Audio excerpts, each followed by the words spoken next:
The stranger was on one knee when Clara opened the cottage door. Snow drove across the threshold in hard white sheets. Beyond him, a black travelling carriage leaned into the ditch, one rear wheel broken clean from the axle. A horse stood shivering beneath the traces, steam rising from its dark coat. Mud and ice obscured the crest upon the carriage door until only a single silver wing remained visible. The man reached one gloved hand toward her, not as a command, as a plea. "Madam," he said, breath rough with cold, "I beg shelter." His dark travelling coat was soaked through. One side had been torn by splintered wood, and a narrow stain darkened the wool beneath his ribs.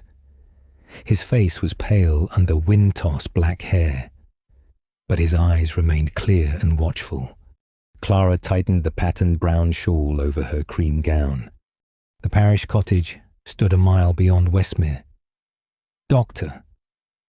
Vance paid Clara from a village medical subscription controlled by Mrs. Higgins and 4 matrons. The same committee influenced whether the parish renewed her lease each Lady Day. One rumour could take her wages, her character, and her home. The storm could take a man more quickly. Clara stepped aside. "You may enter after we fetch your driver." The stranger looked toward the wreck. "He is under the carriage hood. His wrist is injured, and he has ceased answering me." "Then why are you kneeling here?" "Because I could not reach him alone." Clara seized her lantern and apothecary box. "Can you stand?" He rose with effort.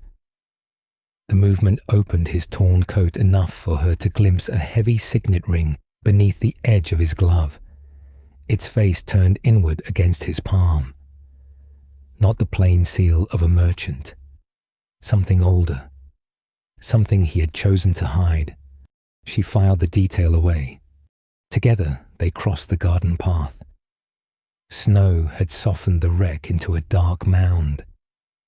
Beneath a leather cover near the broken wheel lay the coachman, wax pale and barely conscious, one wrist bent beneath his sleeve.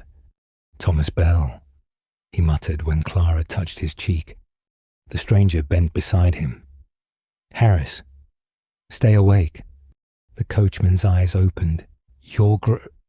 Harris, listen to the lady." The unfinished title vanished beneath the wind. Clara looked once at the stranger, but there was no time to demand an answer. "His body is too cold. We move him first. The wrist waits." They carried Harris inside, stripped away his wet coat, wrapped him in blankets, and placed warm bricks near his sides. "Slow warmth," Clara ordered. "Too much, too quickly, may harm him." The stranger obeyed. That told her more than his expensive boots. Clara examined the wrist, then secured it between 2 padded wooden splints. Harris cried out once and fainted. The stranger's face tightened, but he did not interfere. "Will he keep the hand?" he asked. "If the swelling falls and no fever follows, he requires Dr. Vance when the road clears." "And me?" Clara looked at the stain on his coat. "You require less courage and more honesty." A surprised breath crossed his face. Then pain bent him slightly at the waist. Clara pointed to the chair nearest the hearth. "Sit." He did. She removed his coat and found a splinter wound along his side. Painful but clean enough to manage. She washed it, bound it firmly, and set willow-bark tea beside his hand. "No stitching?" he asked. "Not unless the wound opens. You have already brought me one difficult patient. I decline another." The corner of his mouth almost moved. "Your name?" Clara asked. "Edmund. Only Edmund. For tonight." She looked at the turned signet beneath his glove. "For tonight," she agreed. Harris woke near midnight. His skin had warmed. His pulse strengthened.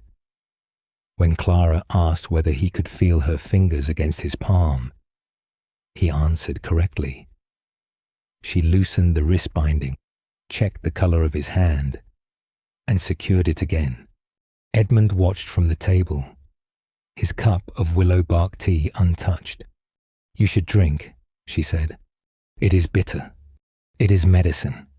That does not improve the flavor." Clara poured herself ordinary tea from the small black pot. No sugar.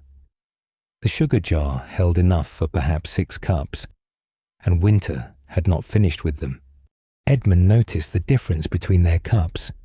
He pushed the sugar jar toward her. "I do not take it," she said. "Nor do I. You complained of bitterness." "I complained.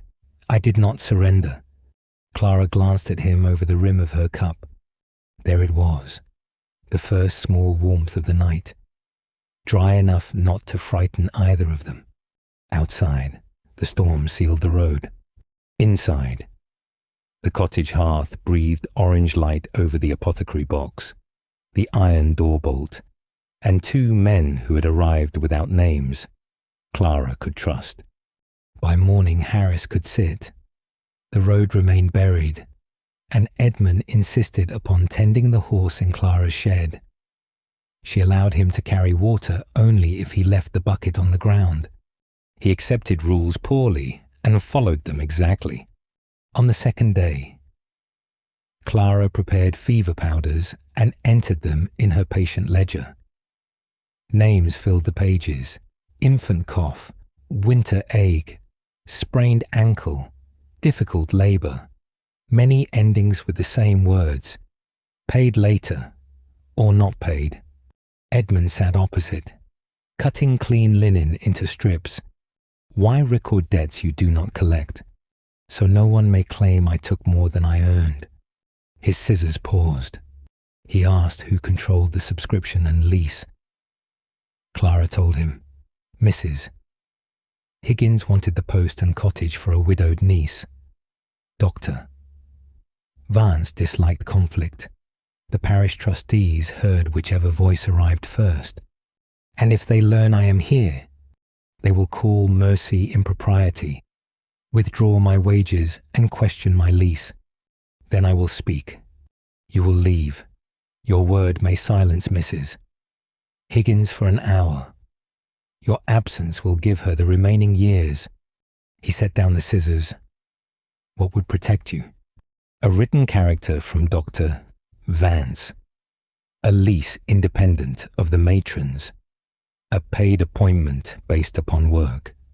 "Why not demand them?" "From whom?" The fire settled behind them. Edmund looked toward the ledger while Clara turned the page. The third morning brought the first relief. Harris's fingers had retained warmth and movement. The swelling around his wrist had begun to fall. Clara allowed him broth thickened with barley and a small piece of brown bread. He wept over the bread, then claimed the smoke troubled his eyes. Thomas, the apothecary boy, arrived through waist-deep snow shortly before noon. At 17, he possessed red ears, quick hands, and the permanent expression of someone expecting adults to make avoidable mistakes. He stamped snow from his boots and froze when he saw Edmund beside the hearth. "Miss Clara." "Thomas." "Mrs. Higgins says there is a gentleman here. She has excellent distance vision." Thomas glanced at Harris's splintered wrist. "Doctor. Vance sent no message. Mrs. Higgins sent me to learn whether the rumor is true." "Which rumor?" "That you have hidden a vagrant for 3 nights." Edmund's eyes lifted. Clara reached for her patient ledger. "You will take this page to Dr.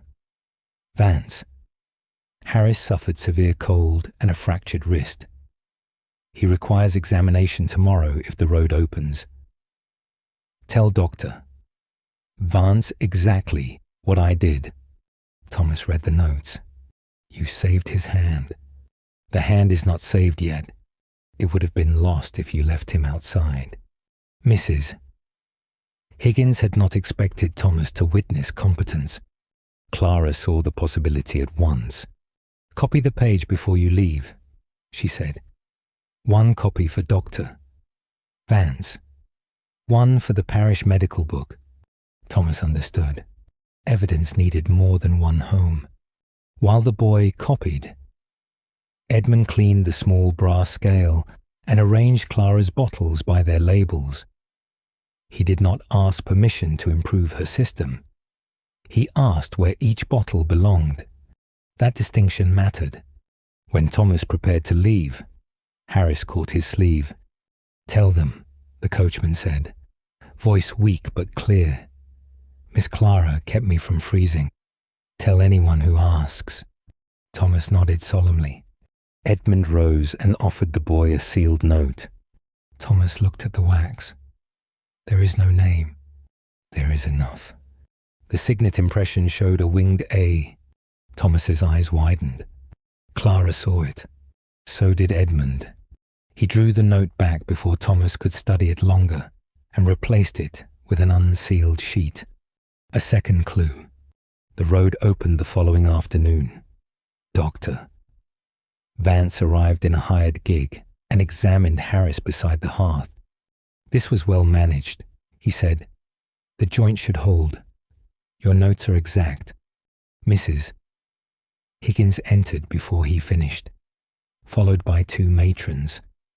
Her eyes moved from Harris to Edmund, then to the stained bandage drying near the fire. "So it is true. 4 nights with an unknown gentleman. A carriage overturned," Clara said. "I treated 2 injured men. A servant cannot chaperone his master while insensible." "Master." Clara looked at Edmund. He gave nothing away. The subscription cannot be associated with scandal. "Mrs. Higgins told Dr. Vance, nor can the parish cottage. The coachman might have died," he said weakly. "That does not alter appearances." Thomas held up the copied page. "Her treatment is in the parish medical book. Be silent, boy." "No," Clara said. Thomas witnessed the condition. "Doctor." Vance examined the result. "Judge the work. I chair the committee that pays you, and I perform the labor for which that money was collected." Mrs. Higgins's mouth hardened. "The committee meets Saturday in the market square. Until then, Dr. Vance will not employ you, and the trustees will reconsider your lease." "Doctor." Vance lowered his eyes. "I am sorry." "Clara." "Income, character, home." Clara folded the medical page into her ledger. "Will you testify Saturday?" He looked from Mrs. Higgins's departing carriage to Harris's splintered wrist. "Yes," he said, "I will." A promise not yet kept. Estate men arrived before sunset, freed the carriage, and uncovered its muddy crest while replacing the wheel. A silver wing beneath a ducal coronet. Third clue. Edmund entered the cottage carrying his coat. "You know I have not told you everything. I know you hide a signet.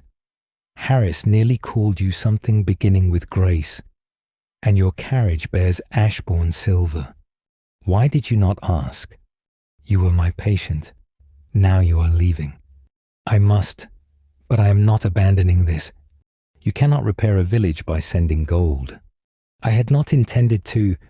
He offered payment for Harris's care. Clara directed him to Dr. Vance and showed him the modest entry beneath his own name. "You undercharge. I charge what was done." At the door he said, "I will return." Clara heard every gentleman who had ever promised kindness after leaving a servant's room. Return only with something more durable than indignation. What would satisfy you? A kept promise. After he left, Clara threw the iron bolt and stood there until the carriage faded. That evening, she made 2 cups of unsweetened tea by habit, then poured one back into the pot. On Friday, Thomas brought word from Westmere. Mrs. Higgins had already found a replacement for Clara, her widowed niece, who possessed no medical training beyond a month spent assisting an aunt in Bath. The committee intended to transfer Clara's subscription wages immediately and recommend that the parish cottage be reassigned at Lady Day. Dr. Vance had not yet objected in writing.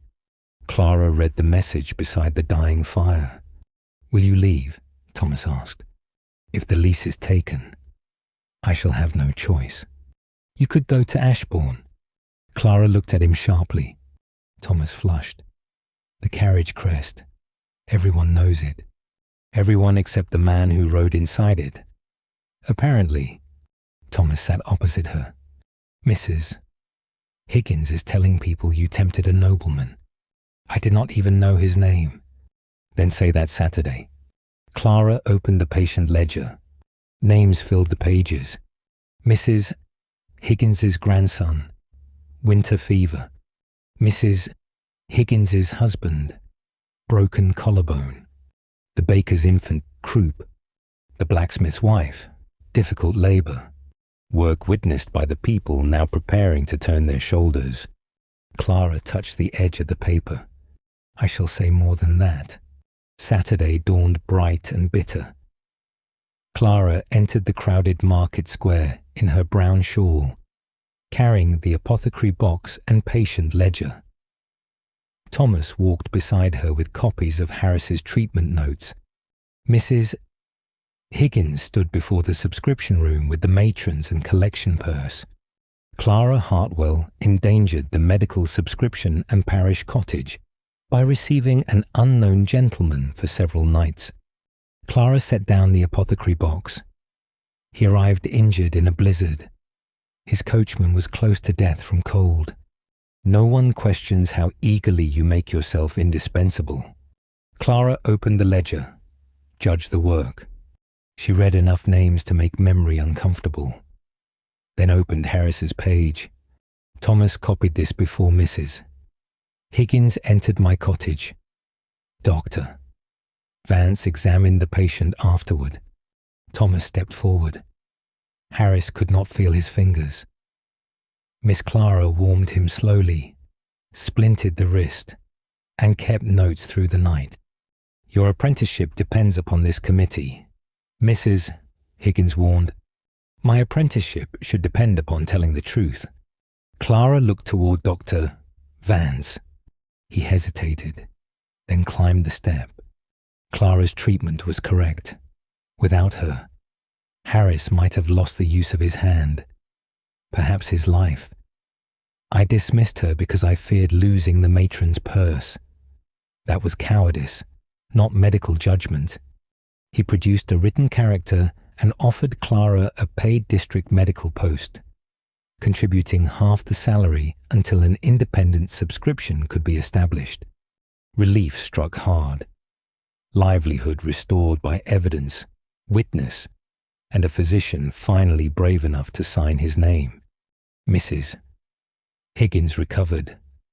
The cottage remains under parish authority. Mrs. Higgins recovered quickly. The cottage remains under parish authority. One of the trustees, Mr. Cole, stepped from the crowd. So it does. Clara had not seen him arrive, nor the second trustee beside him. Both men carried document cases. Behind them stood a solicitor in black, and beyond the market fountain waited a midnight blue carriage drawn by 4 black horses. The crest was no longer covered. The door opened. Edmund stepped down. The square changed around him. He wore formal morning black beneath a charcoal greatcoat. The signet ring no longer faced inward. The silver wing of Ashbourne rested openly upon his hand. Mrs. Higgins dropped into a curtsy so quickly she nearly struck the step. Your Grace. Clara did not move. Duke of Ashbourne. The clues aligned at once. The ring, Harris's unfinished title, the carriage crest, the authority that had filled her cottage before she knew its name. Edmund walked toward the market stone. He stopped several feet from Clara, not beside her, not until invited. "Miss Hartwell," he said, bowing. "I owe you an apology. I concealed my title because I had learned to distrust kindness offered to it. In doing so, I allowed you to bear consequences created by my presence." The villagers listened. So did the trustees. Edmund continued, "I have not come to ask for marriage, gratitude, or personal favour. I have come to keep a promise." He signalled to the solicitor. The man opened his case and presented 3 documents to Mr. Cole. The first granted Clara a 7-year lease of the cottage at a fixed peppercorn rent through the Ashbourne Estate Trust, renewable based upon professional service rather than village gossip. The cottage stood upon ducal land leased through the parish. Edmund had not known the committee exercised informal power over renewal until Clara told him. The second established an independent district medical subscription supervised by Dr. Vance, Thomas, and the 2 parish trustees. The fund would pay Clara's salary, whether the matrons contributed or not. The third confirmed Clara's right to continue treating all tenants and villagers from the cottage, without obligation to Ashbourne House, and without any personal condition attached. Mr. Cole read the terms aloud. Clara listened for the trap. There was none. No marriage, no promise of affection, no requirement that she leave Westmere. Her work, her income, her home. A third path placed in writing before witnesses. Mrs. Higgins looked from the papers to Edmund. "Your Grace, surely the committee's judgment was based upon rumour." Edmund said, "The medical judgment belongs to Dr. Vance. The lease judgment belongs to the trustees. Miss Hartwell's personal choices belong to Miss Hartwell." He had not called her his. He had returned her name to herself. "Mr." Cole turned to Mrs. Higgins. "The matrons' committee will no longer control the medical purse. Your niece may apply for training under Dr. Vance if she wishes, but she will not receive Miss Hartwell's post or cottage." Mrs. Higgins's mouth opened. No sound came. Thomas looked delighted. Dr. Vance looked relieved and ashamed in equal measure. Clara closed the patient ledger. Only then did Edmund offer his hand, palm upward. She did not take it. "Not yet. You are the Duke of Ashbourne," she said. "Yes. You allowed me to call you Edmund while I ordered you not to bleed upon my rug." A ripple of startled laughter crossed the square. The Duke's mouth softened. "I valued the honesty of the arrangement. You should have told me before you left." "Yes. And you will not decide what I require merely because you can provide it." "No." The clarity of his answers steadied her. Clara looked toward the lease documents. "Those terms remain if I never receive you at my cottage again. They remain if you bolt the door against me for 7 years." This time, the laughter was warmer. Clara looked at the villagers who had turned away from her 2 days earlier. Some lowered their eyes. Others met hers with discomfort. None of them determined the answer. She stepped toward Edmund, not into his carriage, only near enough to place her gloved hand in his. "You may walk me home," she said. "You may begin your apology there." He bowed over her hand, but did not kiss it before the watching square. "As you wish." They left on foot. The ducal carriage followed at a distance, empty. The first fortnight of courtship contained no proposal. Clara insisted upon that. Edmund visited the cottage twice each week, always announced, often accompanied by Lord Ashbourne's solicitor, Dr. Vance, or Thomas.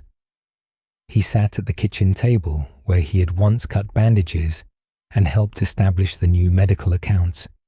The iron door remained open whenever Thomas worked in the apothecary room. The cottage remained Clara's, The first time Edmund arrived after the hearing, he brought no flowers. He brought a hinged wooden case for the patient ledger, lined against damp, and a packet of clean paper bearing no ducal crest. "For records that belong to you," he said. Clara accepted the case. Beside the hearth, they drank tea without sugar. "You truly do not take it," he observed. "Nor do you. I learned resignation in your cottage. You learned complaint. That too." A small smile passed between them. The second visit brought practical work. Harris returned with his wrist in a proper brace, able to move every finger. He carried the blood-stained bandage from Edmund's side, washed but permanently marked. His grace would not let the laundress burn it. Harris told Clara. Edmund looked briefly discomfited. Clara folded the linen and placed it in the apothecary case. Proof that a duke can follow instructions when near death. Only near death? Evidence remains incomplete. Harris laughed until his wrist hurt. The third visit brought conflict. Mrs. Higgins refused to surrender the old subscription account book. Without it, several patient debts and medicine payments could not be transferred properly. Clara went to the committee room with Thomas and Doctor Vance. Edmund did not enter. He waited across the square. Clara presented the trustee order herself. Mrs. Higgins held the ledger against her chest. "You have turned the Duke against this village." "No," Clara said. "I asked the village to place medicine before control.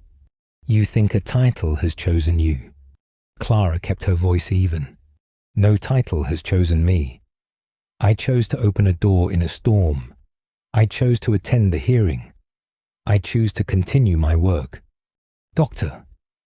Vance stepped beside her. "And the account book belongs to that work." Mrs. Higgins surrendered it.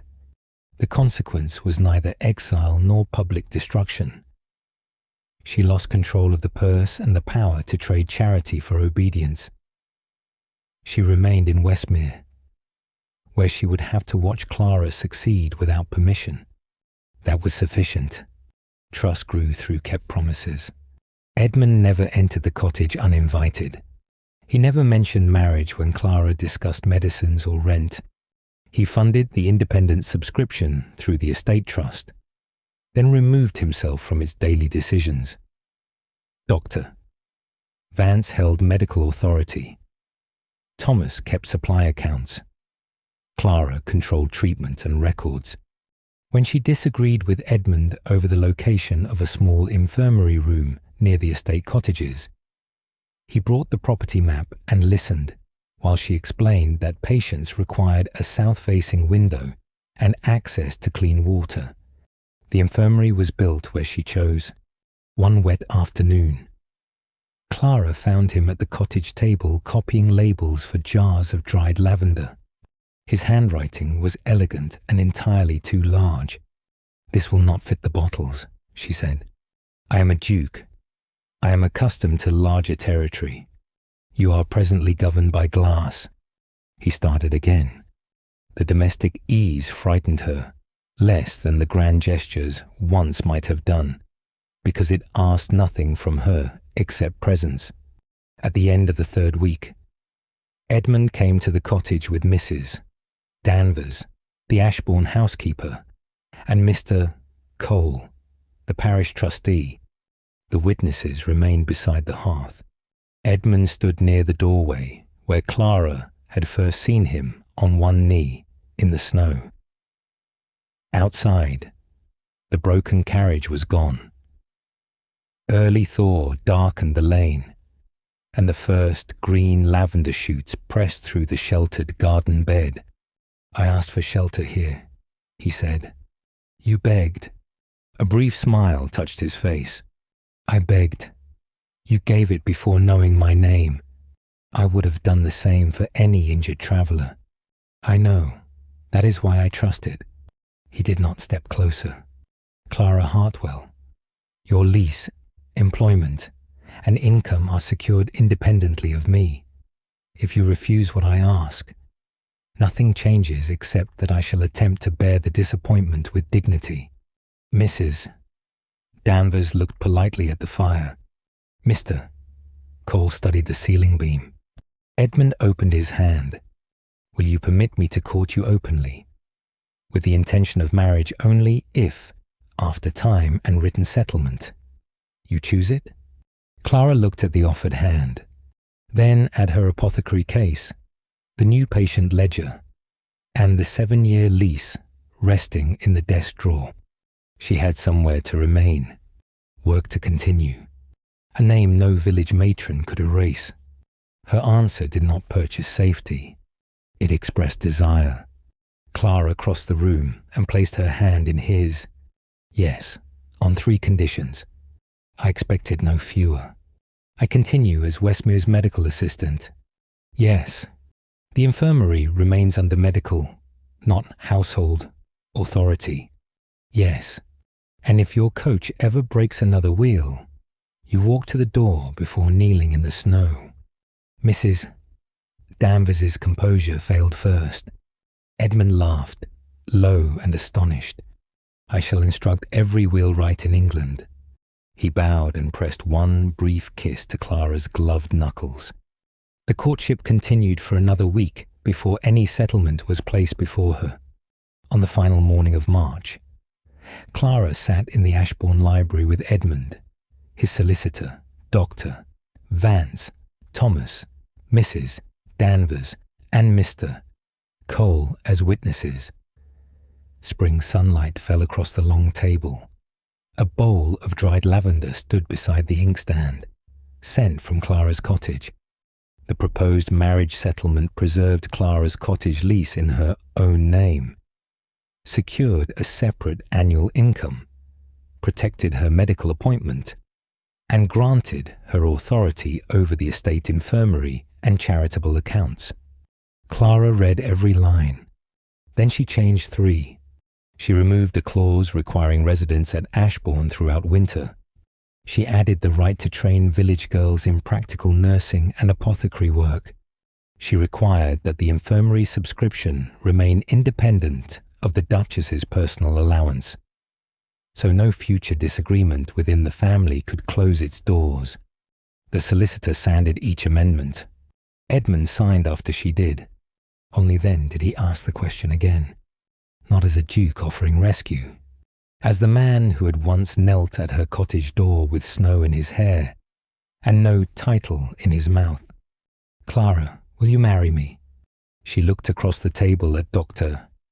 Vance, who had kept his later promises, at Thomas, who now possessed a formal apprenticeship, at the settlement bearing her own amendments, at the brown shawl folded over the back of her chair, brought from the cottage because she had chosen not to exchange herself for silk. Then Clara stood. She walked around the table in full view of every witness and offered Edmund her hand. Yes, she said, I choose the man. The Duke may come with him, provided he respects the infirmary accounts. Thomas choked on a laugh. Edmund bowed over her hand, entirely. 4 weeks after the storm, the cottage doorway stood open to a mild spring afternoon. Lavender scented the air. The broken carriage wheel, recovered from the ditch, had been cut into 2 benches for patients waiting outside Clara's new consulting room. Harris sat upon one of them, flexing his healed wrist, while Thomas organized bandages inside. Clara stood at the threshold in her patterned brown shawl. Edmund approached from the lane on foot. No carriage, no title announced ahead of him. He carried the small wooden ledger case beneath one arm and the old blood-stained bandage, now folded inside a glass-fronted frame, beneath the other. Clara stared at it. You have framed my laundry. I have preserved the document upon which my life turned. It is a bandage. It is a superior bandage. She stepped aside. Come in before the spring rain claims you. He paused on the threshold. May I? Clara looked at the cottage hearth, the iron bolt, the unsweetened tea waiting on the table, and the patient ledger open beneath sunlight. Nothing in the room had been taken from her. The house had not shrunk to make space for a duke. Yes, she said.